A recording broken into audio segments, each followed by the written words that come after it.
भवे समझना समर्वते समराजनो।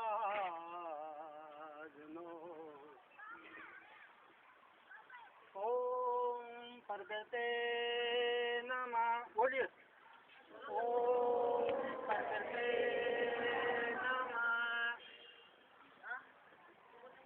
STM school है ना, SDP स्कूल की समस्त छात्राओं, अध्यापिकाओं, अध्यापकगण और समस्त कार्मिकों हमारा पार्थिव सेजराज प्लस शक्ति की से भगवान का कोटि कोटि प्रणाम। हम इसलिए आए हैं कि स्वाइन फ्लू का आक्रमण हो गया, यानी किसी गुंडे का आक्रमण हो गया, तो क्या हम चुप बैठकर उसको मार खाएंगे? किसी गुंडा, हमें लड़ना है और लड़ने के लिए हमें प्रकृति ने एक शक्ति दी है। गुंडों से लड़ने में हमें आत्मविश्वास चाहिए। उसी तरह इस गुंडे से, इस स्वाइन फ्लू से, इस चिकनगुनिया से, ये डेंगू जो भी है, ये गुंडे है, ये समझ लो, और हमारे पर उन्होंने आक्रमण कर दिया, तो हमें इससे बचना है और इसको मारना है। सीधी सी बात है। तो अब एक ही बात हम बताते हैं कि प्रकृति का एक नियम है कि जहाँ रोग पैदा होता है वहीं उसका इलाज है। निश्चित मानो आप, ये कटु सत्य, परम सत्य और वैदिक सत्य है कि जहाँ रोग पैदा होता है वहीं उसका इलाज है। कहाँ इलाज? आपके आसपास, घर पे आसपास देखिए कौन सा ऐसा पेड़ या पौधा है जिसका अन्य पशु पक्षी उसके पत्ते आदि खा रहा है। यदि उसके पत्ते और कुछ भी खा रहा है पशु पक्षी, तो आप उसका नियमित खाइए, सवेरे सवेरे उसके नीम के कोंपल खाइए, और नियत आग है तो आग के फूल जो है उसको खाइए, पेड़ी के कोंपल खाइए, खेजड़ी के कोंपल खाइए, जो भी कुछ है आपके पास, जो पेड़ पौधे लगे हुए हैं जिसको जीव जंतु खाते हैं उसको आप खाइए। आप स्वस्थ रहेंगे। इस गुंडे से आप हारेंगे नहीं, इसको भगा देंगे और ये पास में नहीं आएगा आपको। ये बात, क्योंकि प्रकृति के पास शक्ति होती है। माता पिता गुरु के पास जो शक्ति होती है उससे ज्यादा प्रकृति के पास होती है। प्रकृति भी माता पिता गुरु को शक्ति होती है। जो माता पिता गुरु का कहना मानते हैं, उसके नियमों का पालन करते हैं, वो आगे बढ़ते हैं। उसी तरह प्रकृति के जो पास रहते हैं उनके नियमों का पालन करते हैं, वो मार नहीं खाते, आगे बढ़ते हैं और स्वस्थ रहते हैं। हमारा नियम, हमारा ये लक्ष्य है, 27 वर्षों से खेजड़ा एक्सप्रेस का ये लक्ष्य रहा है कि हम स्वस्थ रखें। स्वस्थ रहोगे तो आप पढ़ने आओगे, विद्योपार्जन करोगे, धनोपार्जन करोगे, कुछ भी करोगे, स्वस्थ रहोगे तो करोगे। पूजा पद्धति जो भी है, स्वस्थ के बाद में, स्वस्थ नहीं हो तो आप कुछ भी नहीं कर सकते। तो हमारा पहला नियम क्या है? हमें स्वस्थ रहना है। स्वस्थ रहने के लिए आप सवेरे सवेरे इन पत्तों को खाइए। यदि तुलसी है तो बहुत ही अच्छी बात है, उसको खाइए सवेरे उठते ही, उसके कोंपल खाइए। यदि मरवा है तो उसके खाइए। कोई जो भी आपके आसपास जो पौधा है उसको खाइए। बस सीधी सी बात है, आप घर में है, आसपास है, आप स्वस्थ रहेंगे। हम अभी इसके लिए जो लाए हैं, अभी जो स्वाइन फ्लू आया है, ये अमृता नाम की एक बेल होती है जिसकी हमने टुकड़े किए हैं। अमृता नाम की बेल है जिसको गिलोय कहते हैं, जो पेड़ों पर चढ़ी हुई होती है, और उसके पत्ते जो है पान की तरह होते हैं। अभी पतझड़ था, नहीं तो मैं पत्ते ले आता, दिखाता आपको। हमारे यहाँ रोड पर ही प्रकृति शक्ति की खेजड़ा एक्सप्रेस झुंड लगा हुआ है, MM ग्राउंड के पास ये जो पड़ा है वहाँ पर, ये सारे की सारी जड़ी बूटियाँ वहाँ मैंने उगा रखी है। स्वास्थ्य संबंधित जितनी भी जड़ी बूटियाँ हैं हमने वहाँ उगा रखी है। आप यदि उनका नियमित, और तुलसी के पौधे प्रतिवर्ष हम बांटते हैं। आपके स्कूल में हम नहीं आए, लेकिन आपके लोग कोई भी लेकर आए जरूर। हम बहुत से स्कूलों में जाते हैं, इसमें हमारा सामर्थ्य नहीं है, लेकिन एक वर्ष में 25 स्कूलों में हम जरूर जाते हैं। 15-20 हजार तुलसी पौधे बांटते हैं, निश्चित है, एक हमारा लक्ष्य है। तो अभी स्वाइन फ्लू के लिए तो हमें हर स्कूल में जहाँ भी मिले हम देना है कि ये स्वाइन फ्लू के लिए ये टुकड़ा कम से कम 4 आदमी के लिए बहुत है।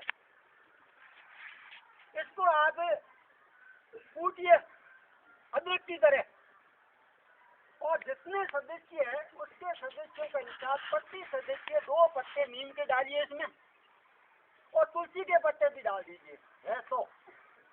और इसको 4 आदमी है तो कम से कम 1 किलो पानी डालिए और उसको खूब उबालिए।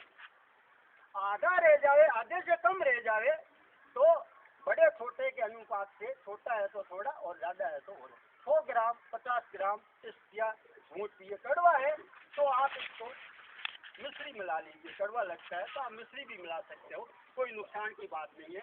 तो कुल मिलाकर हमने ये स्वाइन फ्लू के लिए एकदम राम औषधि है और एकदम सत्य है जो आपके स्वास्थ्य को ठीक कर सकता है। अब रही बात दूसरे, यदि आपके विकार है, ये स्वाइन फ्लू की वजह तुलसी के पत्ते हैं तो उसको भी आप उबालिए, काली मिर्च लौंग डालिए, मिश्री डालिए, उसकी भी ले लीजिए। इसके यदि पत्ते मिलते हैं तो ले लीजिए, इसकी जड़ मिलती है तो ले लीजिए। मतलब इनके तो ही पंचांग काम करते हैं, आपके पेट का कीड़े मारेंगे। यदि मरवे है आपके पास तुरंत इलाज, जो कहते हैं कि भी आयुर्वेद में तुरंत इलाज नहीं है, प्राकृतिक बात इलाज नहीं है। पेट दर्द करता है कीड़ों से, आप उसी टाइम मरवे के 4 पत्ते तोड़िए, उसको मिश्री में मिलाकर पीजिए और पिलाइए, तुरंत पेट दर्द खत्म हो जाएगा। ये है, मतलब इतनी इसकी है विशेषता। तो आप इसको सेवन कैसे करते हैं। और दूसरी बात, आपका इलाज आपके हाथ में भी, आपका इलाज इन हाथों में है। आप सवेरे उठिए और इन हाथों का दर्शन कीजिए और आप इनको पिंच कीजिए, या दिन में भी कहीं भी पिंच कीजिए। जहाँ आपका दर्द हो रहा है इसका मतलब शरीर में किसी अंग में दर्द है। यदि आपके सिर में दर्द है तो आप इस अंगूठे पे यहाँ दर्द होगा, आप इसको पिंच करते रहिए, आपका सिर दर्द ठीक हो जाएगा। यदि यहाँ दर्द है तो यहाँ दर्द होगा आपके, घुटनों में दर्द है तो यहाँ दर्द होगा, यहाँ दर्द होगा आपके, पेट का विकार है तो आपके यहाँ दर्द होगा। यदि आप पिंच करोगे तो उस पिंच उसको पॉइंट को आप दबाते रहिए, दिन में 3-4 बार दबाते रहिए और दिन में ये व्यायाम करते ही रहना चाहिए। आपको आप स्वस्थ रहेंगे, बहुत से रोग जो है आप पर आक्रमण नहीं करेंगे। ये भी वैदिक सत्य है, इसको भी कोई संसार में झूठा साबित नहीं कर सकता। तो अब हम ज्यादा, हम आपने कहा गुरु जी ने कभी 5 मिनट 7 मिनट से ज्यादा मत लेना। अरे धूप तो है ना, मेरा लक्ष्य जितने होना है तो हो गया। धूप है, अभी आप कोई धूप है, बच्चे चाहते हैं तो आप पूछ सकते हैं।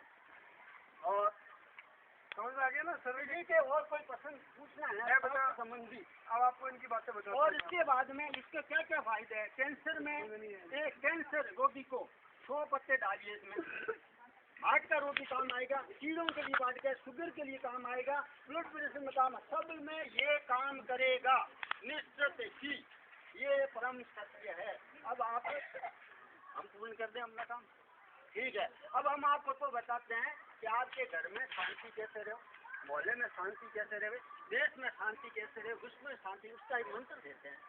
उस मंत्र को आप करना, छोटा है आदमी, मैं बोलूंगा तब आगे तुम जानते हो, लेकिन जानते नहीं, उसका अर्थ देखो। जैसे गायत्री मंत्र का अर्थ एक मात्र है कि बुद्धि को सद्बुद्धि दो, उसी तरह उस मंत्र का अर्थ बहुत ही गहन है। उसका यदि आप पालन करोगे तो शांति आएगी, निश्चित शांति आएगी।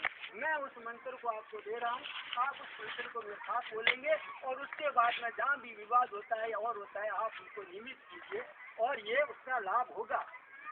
ओम शांति शांति शांति।